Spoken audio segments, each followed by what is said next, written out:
I guess this one is only 250 and I don't need it to be high, so I'm going to put this a little lower. And then I'm going back over here. Now, Matthew, when you're checking this for me, can you please see my face is in the right place and see that your picture from the... What about your picture? Can you see your picture up now? Look. The one with your flying kites? Look. Is it okay now? Yeah? All right. Thank you, Matthew. Matthew, if you're still up there, close that computer of Mama's now.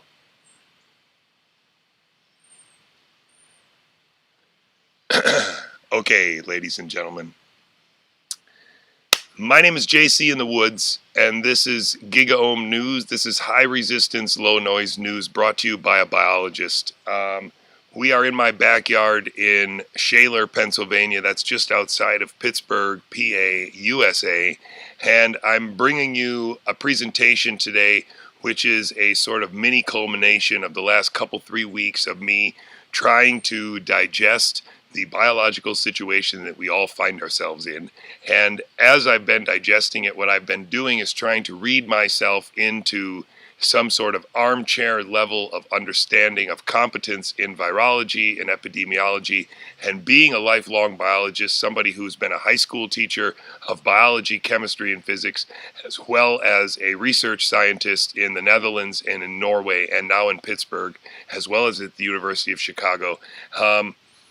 I feel like I'm in a position as a lifelong biologist to make a gut call on this, and after many months of reading and talking and discussing this very pressing issue with a number of people on the internet, in person, on the phone, on Skype, on StreamYard, on Twitter, I've been trying to connect with people with an open enough mind to not rule out the possibility that this is a man-made creation or a man-made accident, much more of a direct man-made crisis than a zoonosis from bats or a zoonosis from pangolins or a zoonosis from any number of, let's say, environmental encroachment by humankind could possibly generate. It's important for me to say that I want my news program, this news program, to be a lot more like what you're seeing here, which is a picture of me and my boys flying a stunt kite in the Netherlands a few years ago, enjoying nature, enjoying physics, enjoying being together outside. Biology and naturalist, appreciation of nature. This stuff should be what we are always primarily focused on, I think. And even if you don't agree with that premise, as a biologist, just understand that I don't want to talk about coronavirus anymore. And biology is so much larger of a subject and so much more multidimensional and universal than coronavirus. And so although I have spent a lot of time learning this stuff because I want to understand it, it's not something that now has taken over my interest as a biologist. By far and away not. In fact, this talk, this presentation is designed, hopefully, at least in my consciousness right now, is hopefully going to be a sort of endpoint for me. And at the end of this talk, I hope to be at a stage where I can say to you as my viewers and to you as the world, from my little corner of the cyberspace, prove me wrong. I want to be the right-wing dork that sits at the table that says, like some weird statement on the bottom and then prove me wrong. I don't know who that clown is, and if I did know his name, I probably wouldn't put his name out there. Some of you may like him. Maybe he's a real smart guy, but he's a provocateur. He's provoking a reaction in people. And I would like to just set up my cyber table which says prove me wrong now, prove this wrong, because to say that nah, it can't be is not proving this wrong anymore. So I'm going to lay out a background, and then I'm going to lay out my hypothesis, and then I'm going to turn off the stream and relax. So it is unfortunate, but we do have to use a background which is more appropriate for our current situation. And the current situation is one that I find quite dire.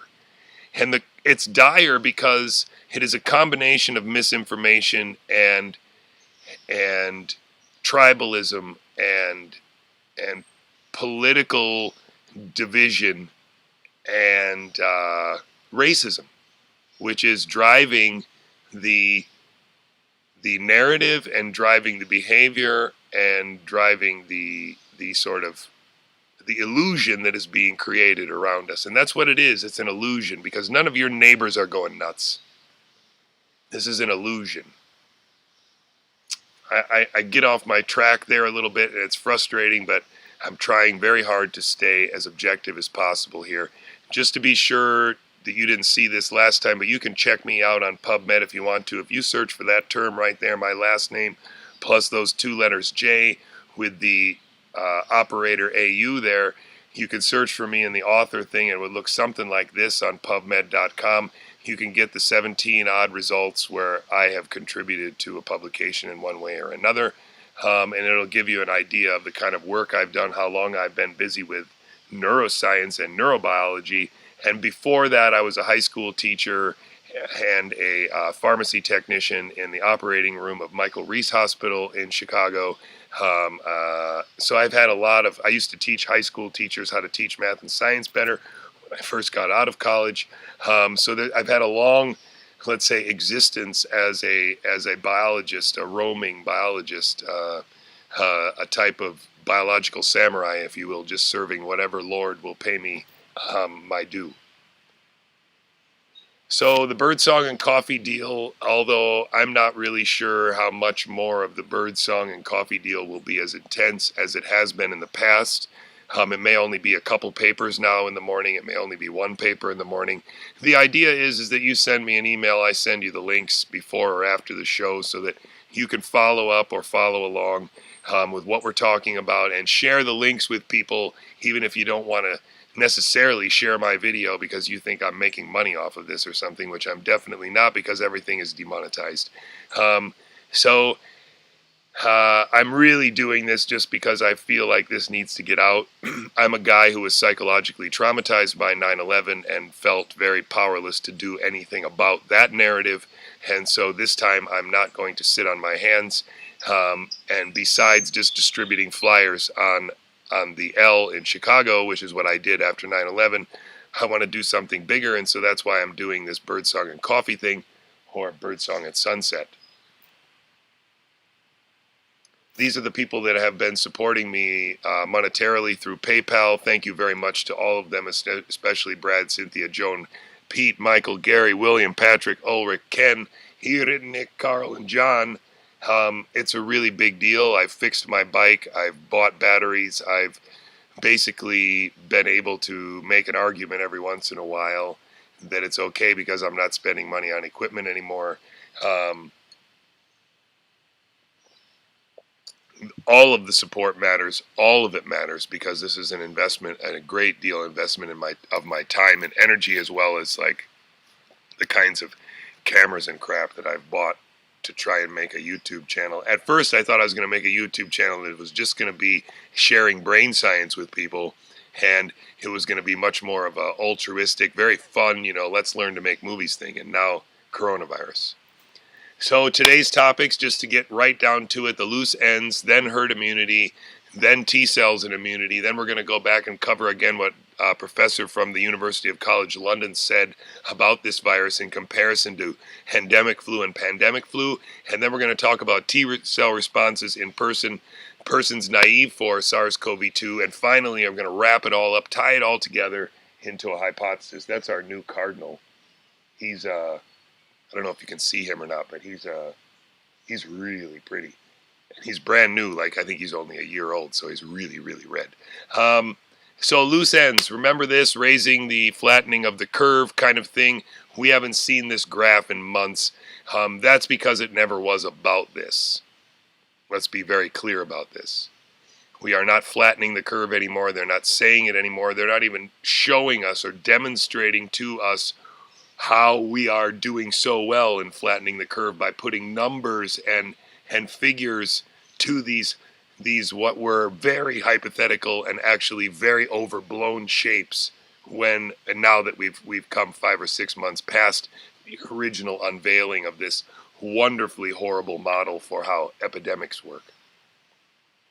I tried to nip this in the bud yesterday, or address this yesterday, but I just wanted to say it again. There is a possibility that one of the places that this started was in Fort Detrick in Maryland. One of the reasons why people think that's possible is that in July of 2019, that place was briefly shut down for leaks or for some problem, and around the same time, about an hour south of there, at least one senior living community had an outbreak of 53 or 57 unknown respiratory diseases. It was considered very odd. All those people were quarantined, yada, yada, yada. And this was really much overlooked, or at least underreported. This has been now widely circulated as a see. It started in America first, but I think it's much more complicated than this. So I'm just acknowledging, telling everybody that I know this story, whatever. So what I want you to do here is look at the breakdown. Take a look at this breakdown of the deaths in America, the number of deaths per age group. Just ponder this for a while. I don't know if you can see this as well.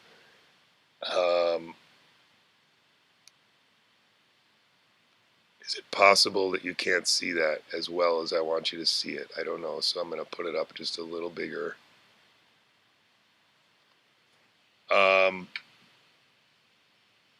So what this gives you an idea of is what portion of the population is dying, right? 33% of those that are dying are above 85. 26.4% of those who are dying are between 75 and 84, or above 75. Those above 65 make up 20% if you just take up those things, right? So you can add up those numbers there and see that 80% of the people that are dying are above 65, and you can see that above 92% are above 55, and 97% are above 45. Okay, so let's just think about this right now. Just get it in your head about what this means. The percentage column is showing you what percentage of the total is made up of each of those age groups, and the cumulative on the other side is adding them up basically from the bottom to the top.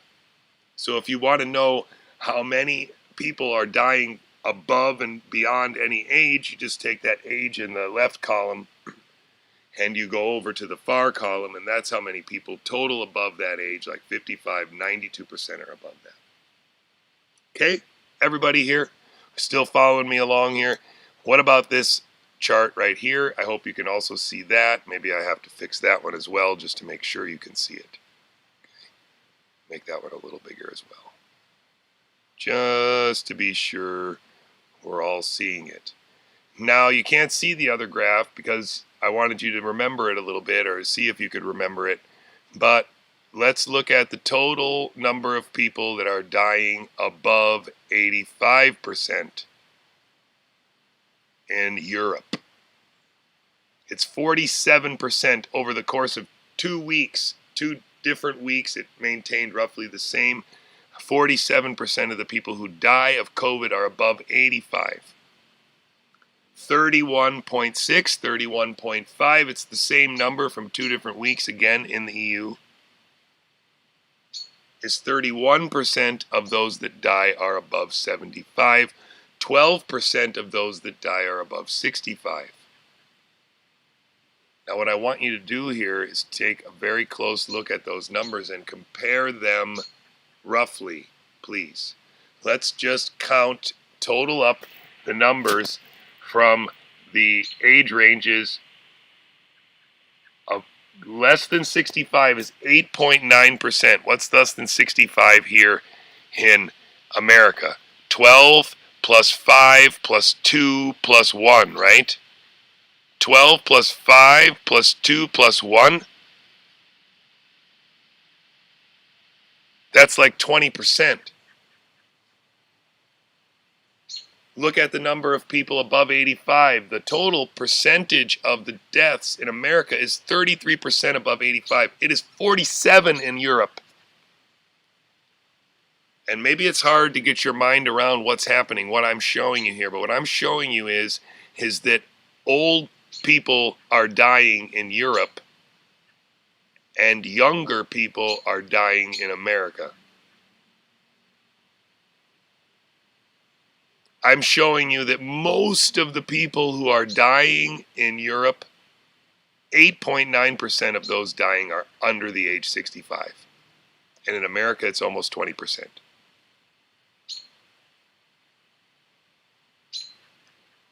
And I'm sorry to tell you this. I'm sorry to be the guy who's got to say it. But the reason why this is because our healthcare system sucks. And because, I don't even know what I'm correcting that camera for. I'm not even using it. Because our healthcare system sucks. And because we, as a population, are incredibly unhealthy. We don't do anything about all the bad food. We don't do anything about all the corn syrup-laden GMO products that we eat every day. None of us really are concerned about that. As an average, when I say none of us, I mean as an average American, the average American on the street eats fast food, I think, more than once a week. These numbers here are real, folks. These are real numbers. Old people are dying in Europe, and it's not so clear in America that old people are the only ones dying.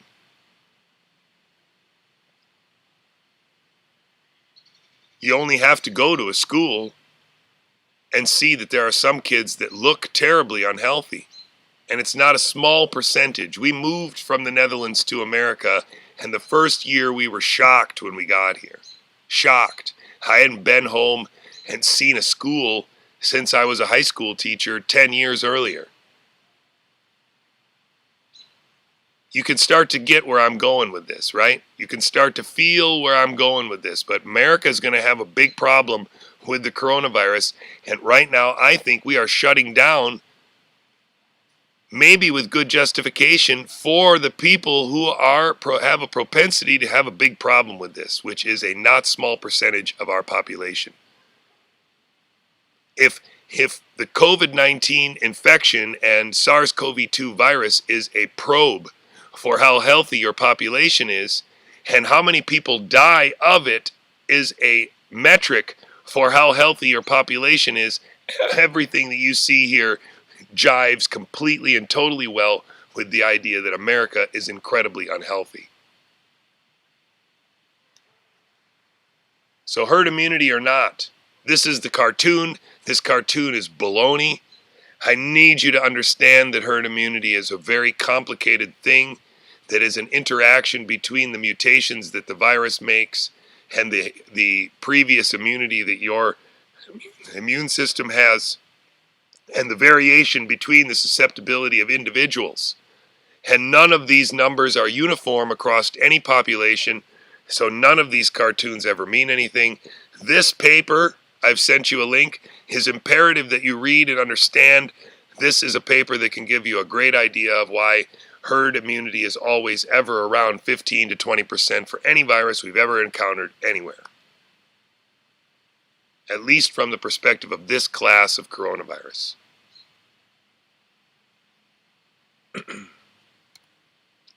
Okay, I'm taking 1 minute. I need to get a glass of water. I need to get a light. Do not go anywhere.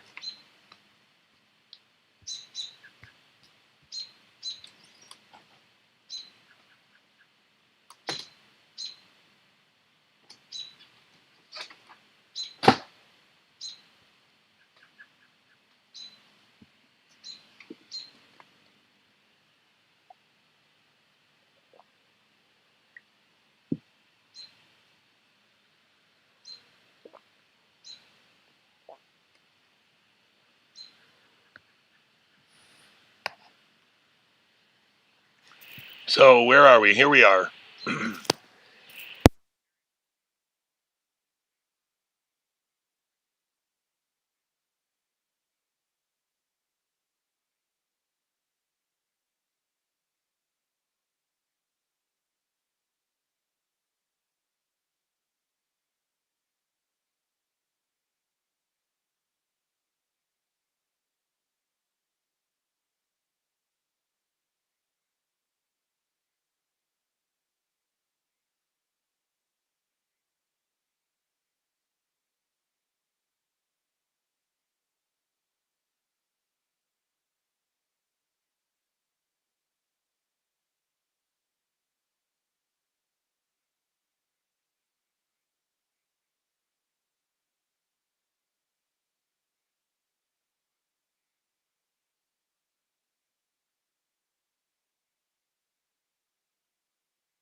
And right at that edge of the skin, of the mucous membrane, of the lining of the lungs, etc.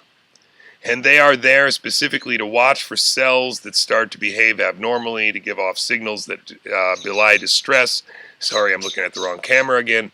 And they are there to sample antigens and to present epitopes downstream to other cells, specifically the memory cells, the T cells, the CD4 positive and the CD8 positive T cells.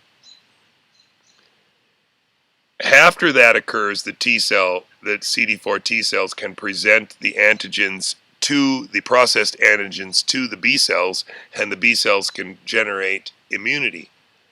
But as you can see from this diagram, if the B cells are not activated, still many cells before that can be, and so the immune response can be very strong despite not having a strong B cell response.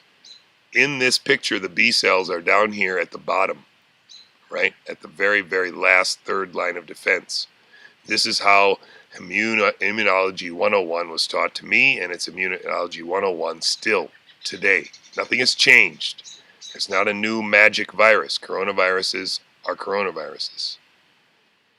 And that is exemplified by this article, for example, which I used this diagram from to again show you the cellular steps involved in the immune response in the lungs. You have an airway epithelial layer that is perforated by dendritic cells, and when those dendritic cells are activated by finding an antigen that they feel is relevant, and I use this anthropomorphic term, they feel, because I'm not an immunologist and I can't describe the exact molecular events that occur in a dendritic cell that lead it to change its signaling pattern, to mature and to migrate back to the lymph node where it presents these antigens which have activated it or have allowed it to become activated. It presents these antigens via the MHC, that's the major histocompatibility complex 1.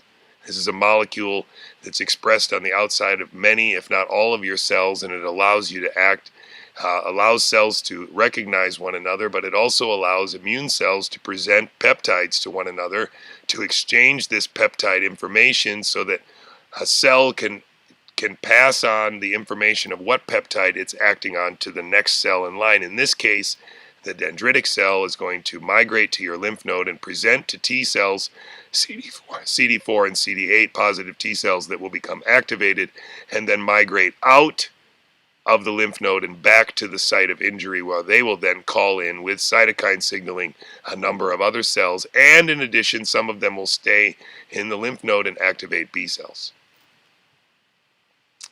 So when you are inoculated against a disease, or let's say a virus, the vaccination occurs where they usually give you a weakened form of the virus or some protein fragments of the virus, along with what is called an adjuvant. And an adjuvant is an inorganic compound Usually, in the history at least, it used to be a metal, but you can see here mesoporous silica, zinc compounds, nanodiamond, titanium dioxide, iron dioxide, quantum dots, aluminum oxide have been used, tricalcium phosphate has been used. All of these are used to draw in activated dendritic cells. Without it, injecting a bunch of proteins into the skin might not activate the immune system in a good enough way to evoke the immune system response all the way to the end. So in that sense, what we have is really a situation where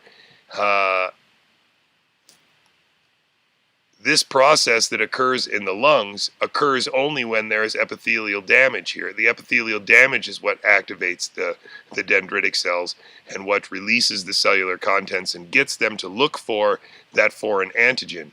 In the case of an inoculation or a vaccination, you have to sort of irritate the system in order to artificially stimulate the response from the dendritic cells. After you do that, it can lead to immunity, which includes the development of antibodies. And so then this is the cartoon then.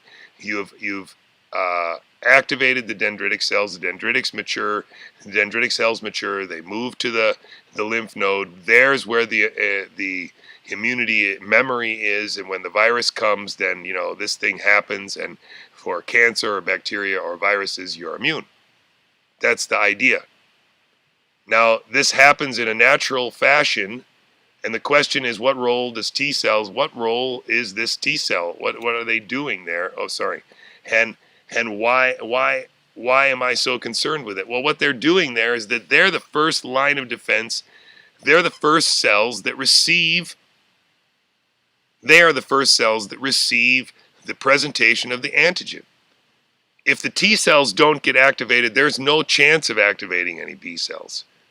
And if T cells get activated and respond, and then the whole infection is overcome, it could be very possible that B cell responses are not activated. This is further supported by the many decades, well, maybe not decades, but definitely years of data from other coronaviruses, where it has been clear for years already that coronaviruses don't tend to evoke the antibody response that other viruses evoke.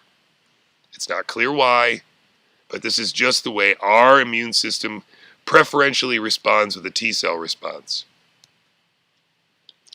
This was a paper which was arguing that there is no evidence for any particular viral variant for having increased viral transmission. And the reason why I refer to this paper, not only because of that conclusion, which should put our fears a little bit lower than they were before this paper came out. This last author, Francois Balliot, has tweeted this week, 2 days ago or yesterday, a little bit about comparing the flu, endemic flu, pandemic flu, and endemic flu, pandemic flu, and coronavirus, or COVID-19. And what he is comparing it to is the pandemic flus that happened in 1918, 57, 68, and 2009. 3 of those are still in circulation today. The R0 number right now, according to his best estimates, 2 to 2.5, which, as he says, tends to be higher. Oh, shoot. The mode of transmission between people is respiratory droplets and more rarely by aerosols or self-inoculation. Same is true for COVID-19. And the infection fatality rate in most recent estimates are about 0.6% plus or minus 0.3%, so that's 0.9 to 0.3. This is in line with the 1957 pandemic, and it is higher than for the 68 and 2009, but far below the 1918. He also points out that, interestingly, influenza is much more dangerous for young adults than COVID-19 is right now. And I think this is a huge point to bring up, especially in light of the fact that within 3 weeks we're going to be making decisions around the country about whether to open schools. And I think it's very important to see that not opening schools is just going to delay the inevitable. Our kids are going to get SARS-CoV-2. We're not arguing about that. If we go back to the beginning of this talk, We were never arguing about that in January or February. We were only talking about flattening the curve. There was no talk about coronavirus going away or most of us not getting infected. It was only flattening the curve. And we have to be aware of this. We have to be keenly aware that the goalposts continue to be moved. So asymptomatic infections, around 70% of the infections by SARS-CoV-2 are asymptomatic. Asymptomatic cases for influenza were between 50 and 75%. The two viruses are fairly similar in this regard. This is another huge point that they've been hammering home on the news about how the asymptomatic spread is so dangerous. It's the same as the flu. This aspect. Complications. Any life-threatening infection requires time to fully recover from and can lead to lifelong, long-term sequelae. This is true for influenza and COVID-19, and so this is not too much different. In the extreme cases, and again, remember what I pointed out at the beginning and the thing I want to hammer home. There are going to be more extreme cases in America because our health is extremely poor. It's not happening the same in Japan. It's not happening the same in Korea. It's not happening the same in Italy even, and in Greece, and in Sweden, and in almost everywhere in Europe, because number one, their healthcare system is different. Number two, their eating habits are different. Number three, their exercise habits are different. On average, they are much healthier than us. And so as you see, our death toll is skewed toward the middle of the age curve, and their death toll is hugely skewed toward the very old. And that's because they are healthier. Point blank. Done. Vaccination helps against influenza. He says the flu vaccination vaccines are generally effective. In the Netherlands and other places in Europe, they only give the flu vaccine to the old people and to people who work in healthcare. Everybody else doesn't get it. They don't spend public money funding and distributing the flu vaccine like we do in America. They're not near as crazy about it there. Check it out for yourself and you'll find out the distribution of flu vaccines in Europe is very different than in America. And again, this is because of money. We are talking about money. We are talking about money, money, money. So there is no effective antiviral drug. We talked about this in a couple different talks, especially the Tamiflu thing, and how just like Tamiflu, remdesivir has been very quickly hyped up as being effective, but it's really very marginally effective. It's already bypassed all kinds of tests, and it's now being shown after it's been used on lots and lots of people that it has all kinds of terrible side effects that they actually knew about, but they still want to use because they're still selling it. Professor Balliot also says that it's possible this will become seasonal. And summary is that it behaves in most ways like a pandemic influenza. The only major epidemiological difference between COVID-19 and flu pandemics is the age distribution, where flu affects kids worse. And he points out in this last tweet, interestingly, the 1889 Russian flu pandemic might have been caused by the human coronavirus OC43, which is now one of the 4 common cold viruses in circulation.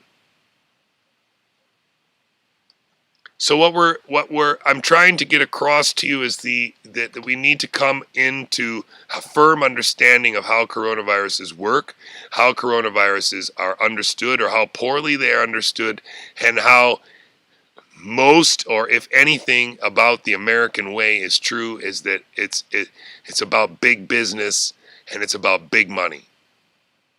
And coronavirus vaccines and coronavirus therapies right now are very big money. And why is that? Mr. Fauci told us on the news not too long ago, I think it was even yesterday. The time is just all smearing together for me now as I try to struggle with getting my cameras to work and stuff like this.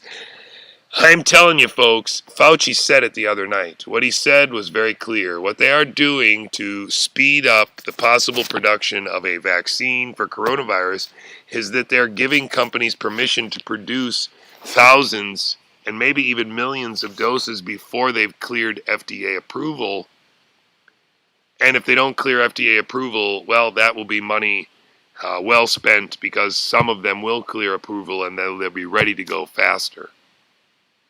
What you have to understand is that's an open ticket for big pharma, any company that's in a position to make a therapeutic which might remotely be able to be shown on paper or argued with PowerPoint to have any kind of possible efficacy against coronavirus, is going to be allowed to test, trial, and ramp up production of it and sell it to the government, or claim that under the Warp Speed Act that they did it that way, and make a massive profit off of making, maybe even bringing drugs out of the closet that otherwise were not going to be useful, like remdesivir was. Remdesivir was originally for hepatitis C, and Barrick and his boys repurposed it specifically for coronavirus. I think they found it in 2012 and they started screening drugs. They started playing around with it. They started trying to make a vaccine for it, and it got out. And that's why it was released in Wuhan. That's why we have it this way.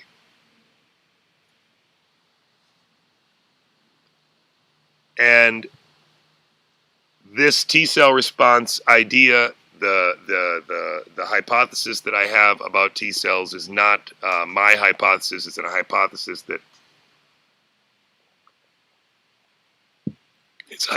that really comes from scientists. Scientists who are working on this and trying to figure it out.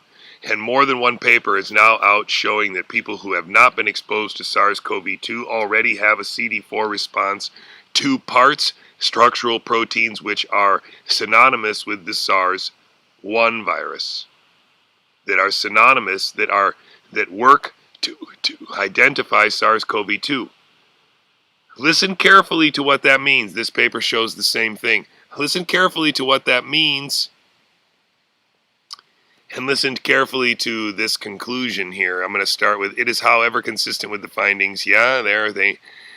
Theoretically, this is at the bottom of this thing. Induction of virus-specific T cells in exposed but unaffected individuals has been demonstrated in other viral infections. Induction of virus-specific T cells in exposed but uninfected individuals has been demonstrated in other viral infections. Your T cells can learn to fight a virus without you with you being asymptomatic, and that's it. Just exposure to the virus. That's what T cells do, because dendritic cells do that. They present antigens all the time. Next paragraph.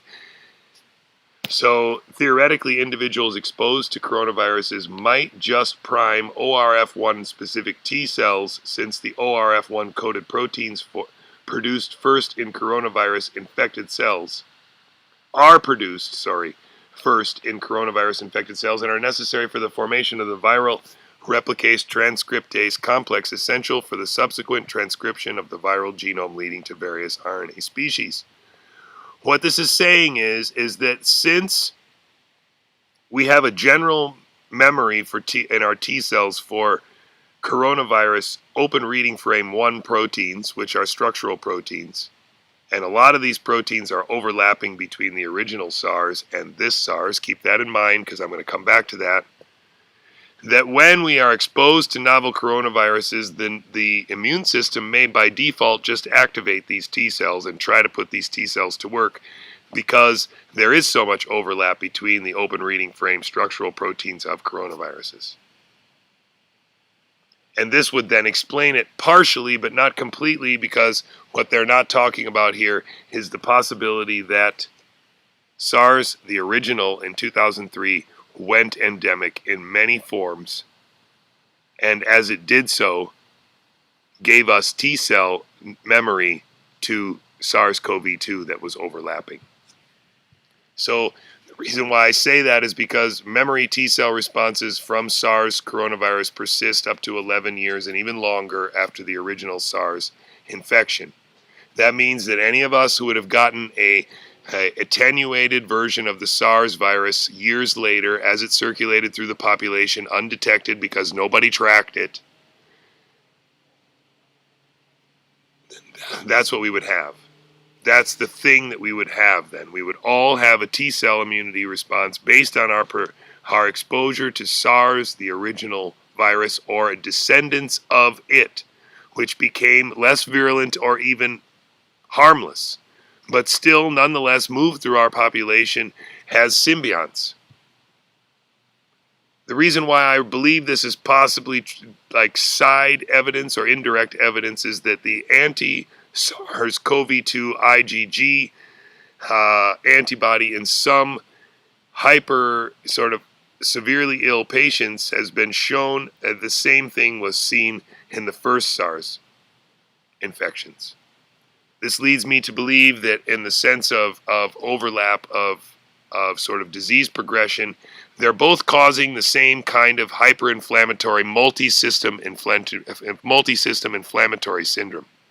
That's how the multi-system inflammatory syndrome would explain the variable manifestation of symptoms, the occasional outbreak in children that has symptomology, and it would explain all of the sort of weird symptoms that we see, is that essentially it's inflammation / clotting mechanisms that are going wrong. And depending on your age group, these manifest in different ways. Depending on the efficiency of your T cell response, these manifest in different ways. But the gist of it is that the vast majority of healthy people, and it may be that the vast majority of Americans are not healthy people. And so therefore, the coronavirus is going to tear through our country in little pockets, in little brush fires, as it finds new pockets of vulnerable people to infect. This is evidence from Spain showing us that there are actually mutations that are occurring in SARS-CoV-2 that can lead to less virulence, less infectivity, which is what we would expect from any coronavirus eventually. The only reason why it didn't happen earlier with this one is because it was likely a very strong one that was enriched in the laboratory to be a coronavirus that wouldn't go away so easily. One of the problems with making profits from the original coronavirus outbreak in 2003 was that by the time any useful therapeutics or vaccine candidates were brought to phase 2, SARS had already disappeared. So the funding also disappeared too. It wasn't considered a big problem anymore. So investment in vaccines and investment in research and development for coronavirus vaccines died away very quickly after that. So the only way that was ever going to come back again was if we had a coronavirus that would have the possibility to sustain itself longer in our population, either by test or by infection and severity. They may have tried to generate such a bug. I don't know. I don't care. But I'm pretty sure that Mother Nature is limiting their ability to generate something that we can't deal with. Our immune system has been honed by millions of years of evolution to deal with coronaviruses. We don't need Big Pharma to save us. So I took you all the way through where I think I'm at, and now I'm going to give you my hypothesis in a nutshell, and then I'm going to drink a beer and probably light a fire and see if I can read some comments before I go to bed. My current hypothesis is this likely originated from a laboratory source. Number one, laboratory leaks happen, and you can look up many different articles, including a few from Lynn Klotz, who will show you definitively through history how leaks have happened through unintended infection, through waste products, lots of different ways and in lots of different places it has happened. The second reason I believe this is true is because of the circumstantial bullseye, the idea that this broke out in Wuhan, where the research on coronavirus was happening, where the foremost groups were working on the foremost dangerous viruses. And even though you want to say, and people will tell you that this was BSL level 4, most of the coronavirus work that is published in the literature is done in BSL level 2 or BSL level 3. Even BSL level 3 is not a very strict biosafety level. I work in a BSL 3 level lab with my mice. And finally, the entangled financial interests, I think, are also very important to acknowledge here.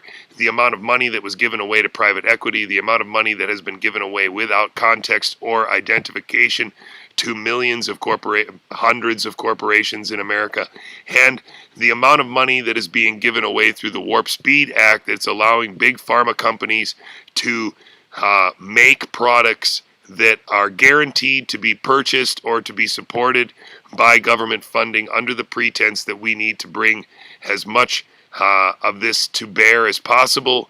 One of the things that you have to realize here, and I hadn't made this point yet, but I'm glad I remembered, there is a federal law, the Defense Production Act, which allows the government to tell companies and corporations that they need to produce certain things at cost because it is for the benefit of all of the American people, for the benefit of America as a whole.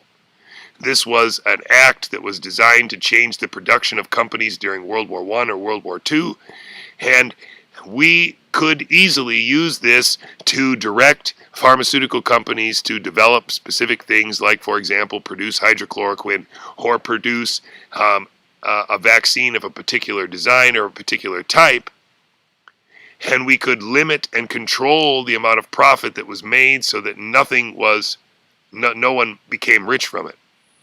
We could do the same thing with coronavirus testing. We could be using that act to make sure that no one is profiting from the testing, from the antibody testing and from the PCR testing, which I'm going to do another whole talk about that, but PCR as a test is absurd right now, and we know that because this test is not specific for SARS-CoV-2, but is only specific for SARS viruses in general. And that means that we could, as I said before, be testing for the endemic version of the descendants of the original SARS, which are almost guaranteed to have gone through at least half of our population in the last decade and a half.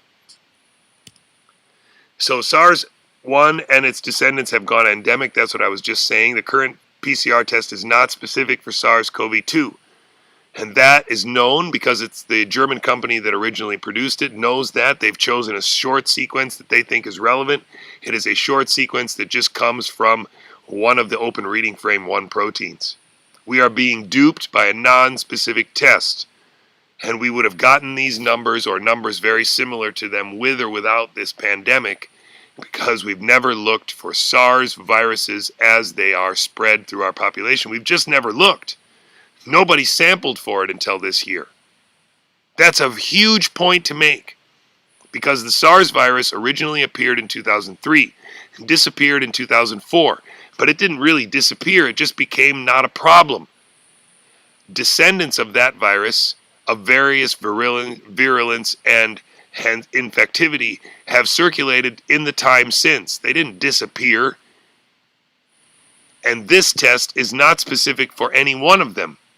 And no one has ever done a study about how many descendants there are, how many people are infected, how many animals have been infected by it, etc. So the next thing that I want to say is our lack of biological knowledge and the general poor health of America, of the American people, is being used to create the crisis they need to divide and conquer us, to ruin maybe America, I don't know, crash the dollar, I don't know, steal the rest of our what limited treasury value we have left, I don't know. But I know for sure that they are combining our lack of biological knowledge and our general society's lack of good health and access to health care to create a crisis to usher in all kinds of changes that would otherwise never be necessary and, more importantly, never be possible. Just like the Patriot Act in 9/11. Highly profitable control mechanisms based on immunity are the near-term goal. I believe this firmly now. There are too many people talking about it in the mainstream media, hinting at it. The sound you hear is a single cicada. There are no crickets. Highly profitable control mechanisms. I'm talking about apps that you have to have, and maybe even worse, in order to cross state lines, in order to go to work, maybe in order to go to the store. You're going to have this happen. So there's going to be technology that's need to be distributed. There's going to be laws that are going to need to be passed. There's going to be all kinds of products that need to be sold. And the whole idea is going to be to sell you on the idea that antibodies are the only evidence of immunity. And the only way to get antibodies is to get this vaccine. Because a lot of people, of course, are not showing long-lasting antibody levels. So even the people who've been infected, and that's what they're hyping right now, is that you can get infected again. This is the narrative they're bringing to you so that they're going to tell you the only way we're going to be sure is that if everybody gets vaccinated. And now we have billions of doses necessary.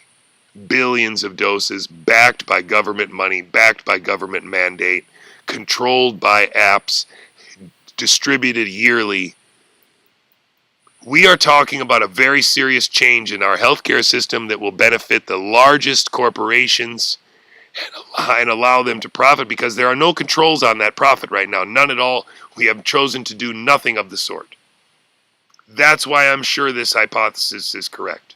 The other reason why I'm sure this hypothesis is correct is, well, I'm getting more sure that this hypothesis is correct. I don't want to sound like non-scientific here or non-objective, is because the guy that I first really got woken up by on the internet, besides Dan of Harvard to the Big House blog, is Wolfgang Wodarg.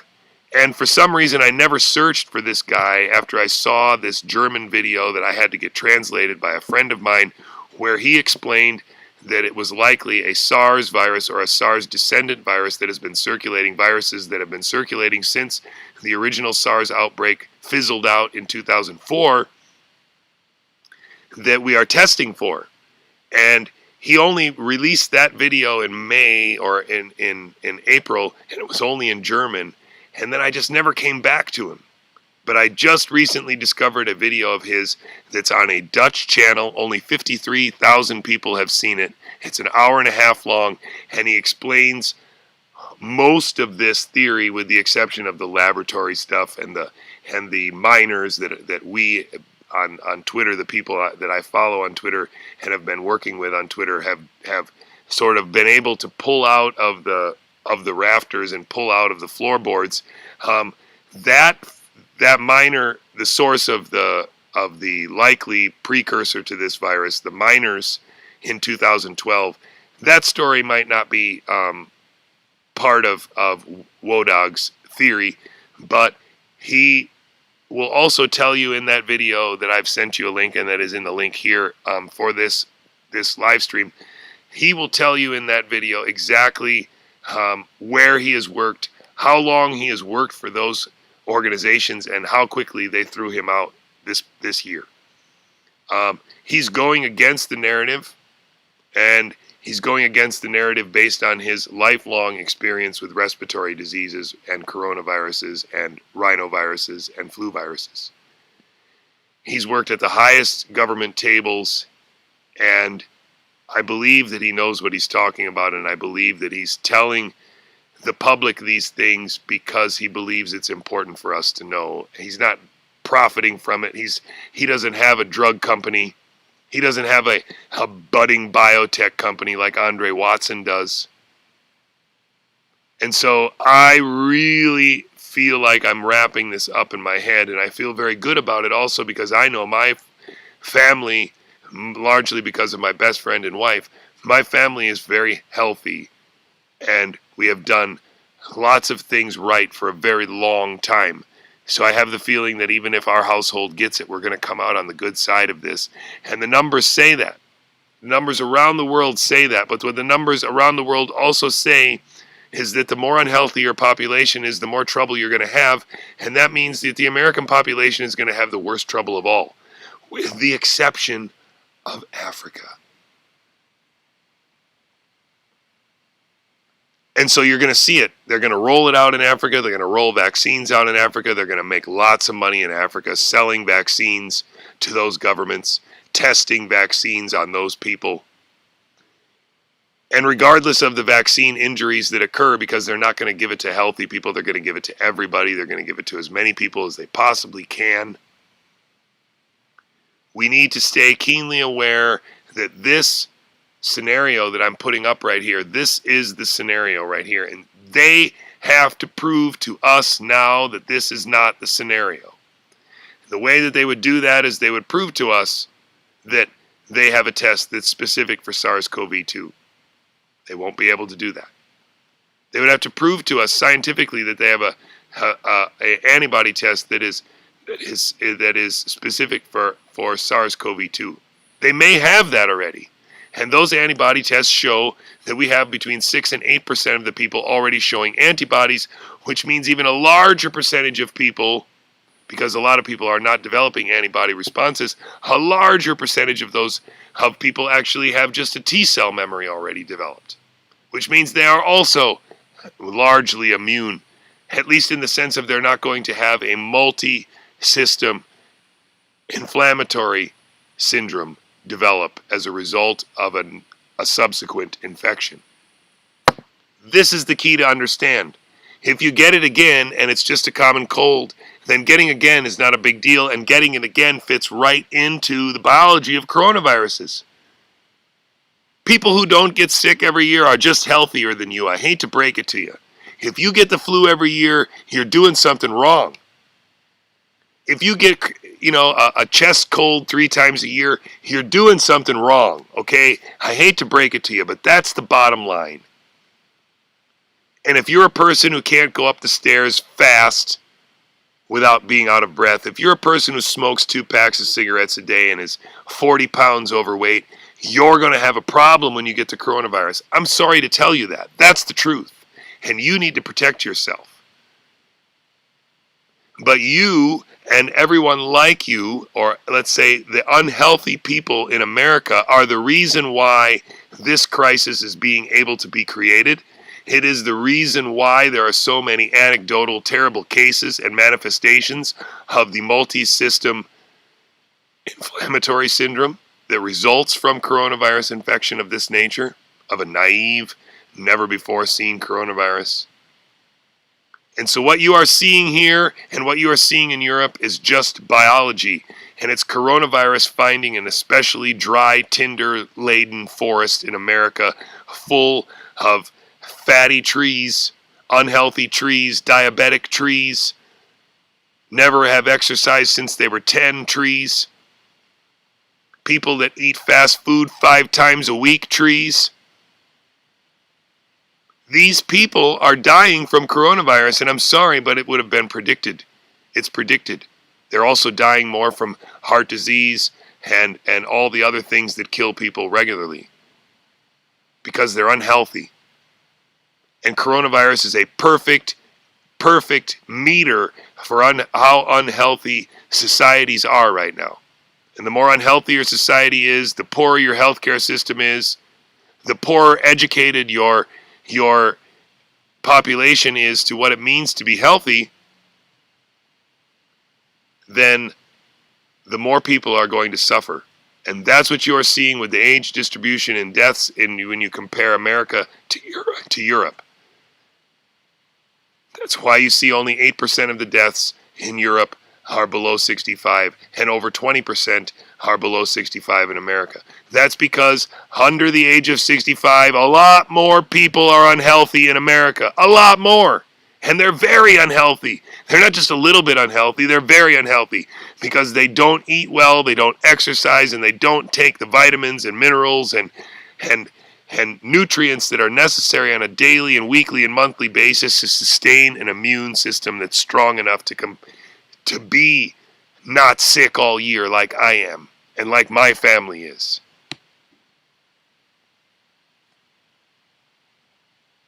This is the theory. It's a laboratory virus. That doesn't really mean very much because Mother Nature has a very strict rules and regulations as to what coronaviruses can do. And so they tried to make a very juicy one that would make the biggest flame, one that would be the most worth creating a vaccine or investigating as a therapeutic target.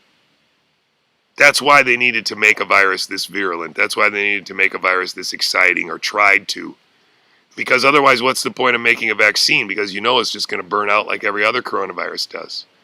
So in order to hijack coronavirus biology to create this huge profit possibility for Big Pharma, they had to mess around with coronaviruses to try and make them worse than they are naturally. But they weren't able to do it. I really don't think they were able to do it.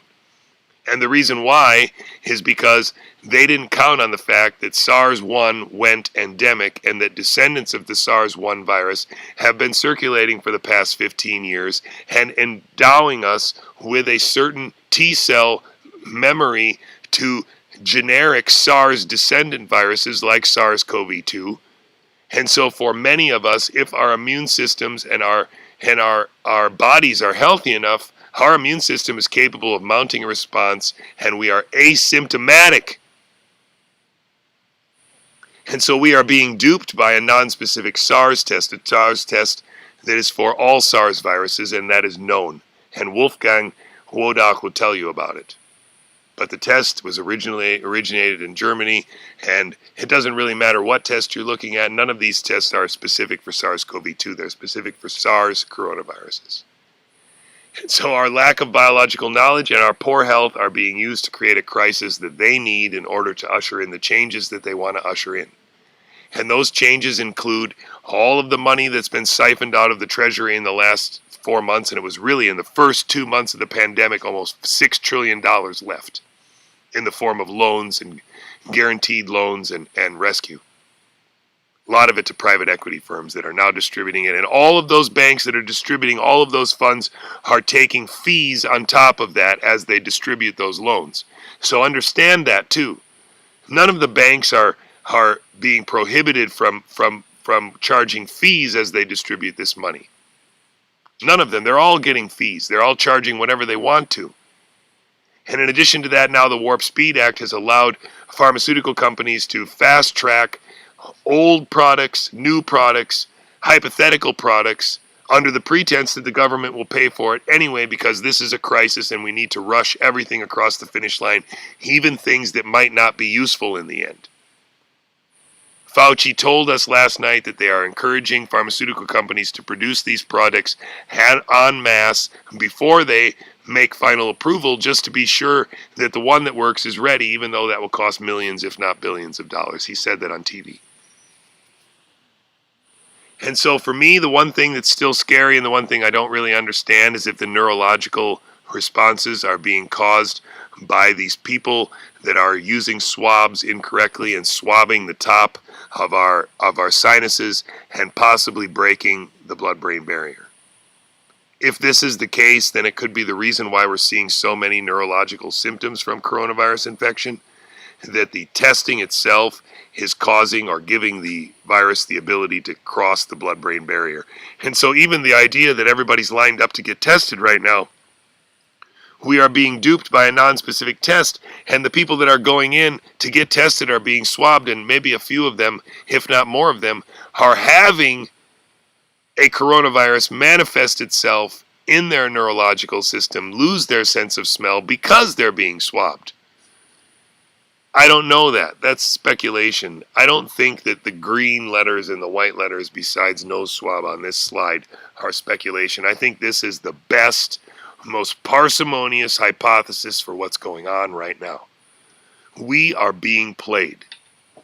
We are being played by governments and journals and big pharma, all working together in concert with social media companies to sell us on the idea that there is a pandemic happening, and they are exacerbating our division by politicizing it, making it a left-right thing, the masks stuff and whatever, and also fanning the flames of other very non-biological phenomenon like the gender as a spectrum idea, which includes this movement to make trans and gay and all these different designations of gender the same, which is a very non-biological truth.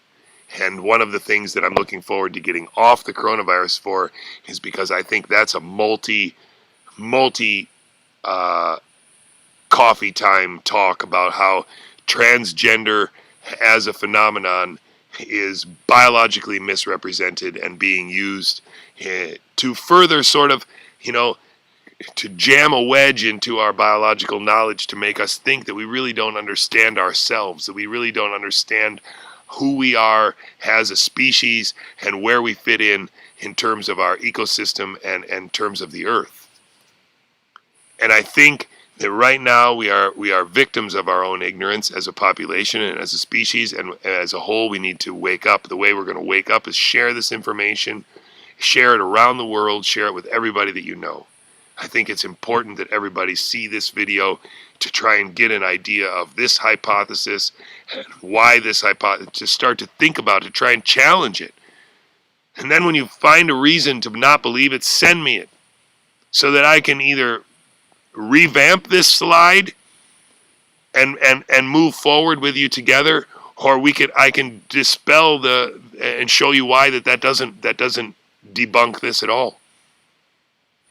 But here's my table right now. The table is set up. I'm sitting in the parking lot. This is my hypothesis. Prove me wrong. That's where I'm at right now.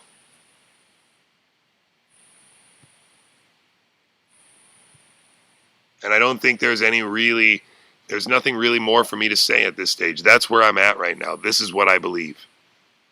And I think that this means that we need to open schools. We need to ignore the calls for a second lockdown. There are people talking right now that we need a second lockdown.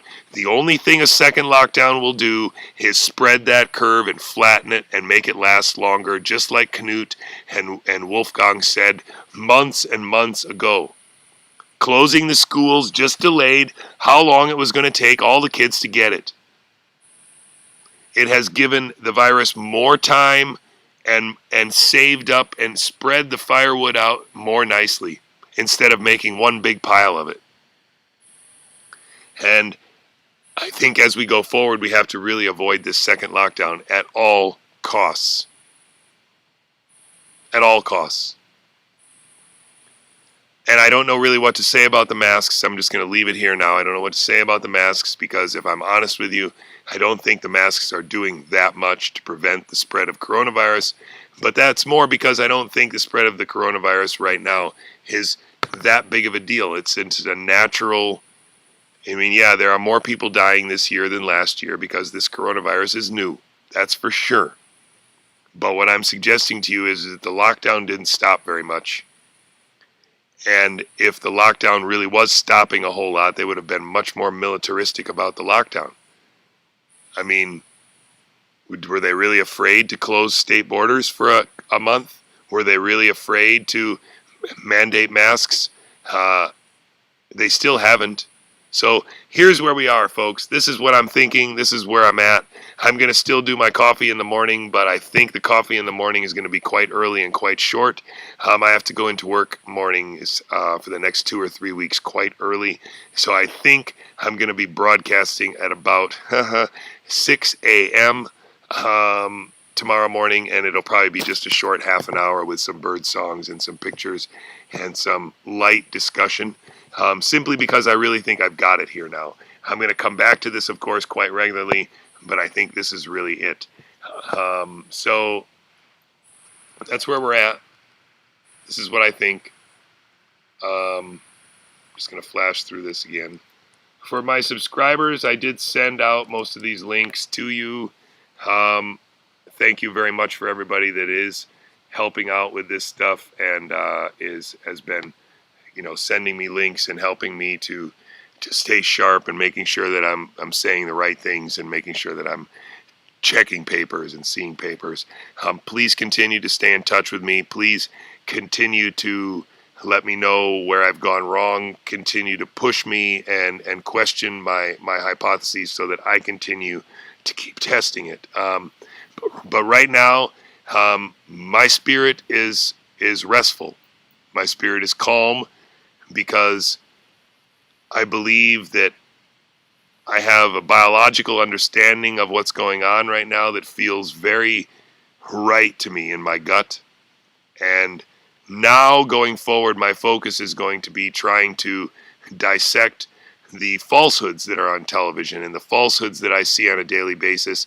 I'm probably going to try and give you some links and examples of the kinds of things I see Fauci saying or Bill Gates saying or any of the number of other proponents of lockdown and proponents of vaccination and proponents of delaying just restarting everything because of the fact that we need to wait for a vaccine. If this is the case, then they have ulterior motives. And I don't know if the motives are profit for big pharma or if the motives are changing our behavior in terms of flying around the world and pollution and consumption. But whatever it is, the agenda is not, they're not being forthright with their agenda. They're not telling you all of their concerns, and they're not telling you their conflicts of interest. And as long as we continue to put people on TV like Fauci and Bill Gates who have a financial interest in certain vaccines in certain companies and who have a vested interest that doesn't necessarily, first on that list is the American people, then I think then you can always know that you're not being told the truth. And so that's what I'm going to try and do, is fill in these blanks and continue to keep doing it. I hope you enjoyed tonight. I'm sorry for the delay in starting this morning, or tonight, and I'm sorry for all of the sort of IT problems I've been having the last few weeks. It has a lot to do with trying to make things better and cooler, but I think if I'm going to do that, I just need to invest in a new computer and a better camera, and all of those things are in the future, I hope. If you liked it, like, subscribe, share. If you can, supporting the channel would be great, I guess. I have a PayPal link in some of my other videos. When this is edited down to the short version, this one will also have a PayPal link. All of your contributions are very much appreciated and, quite frankly, sorely needed. We are a one-income family. We live check to check. This YouTube channel costs me money, without a doubt, and it costs me time without a doubt.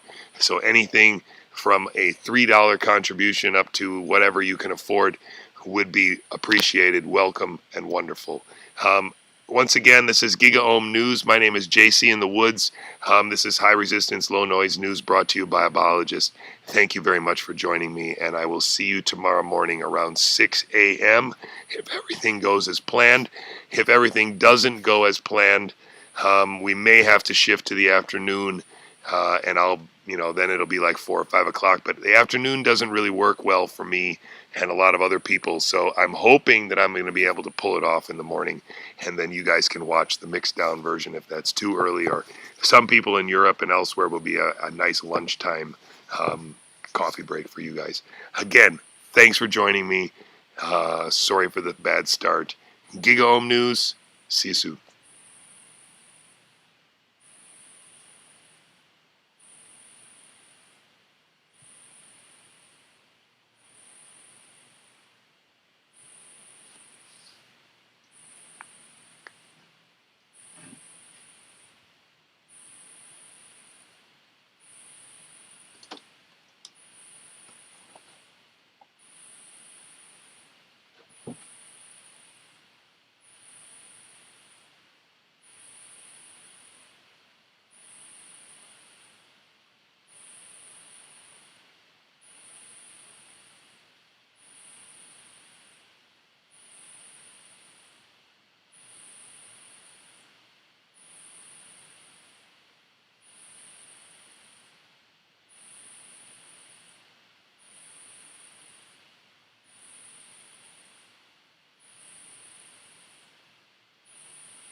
Just one more thank you guys for joining me tonight.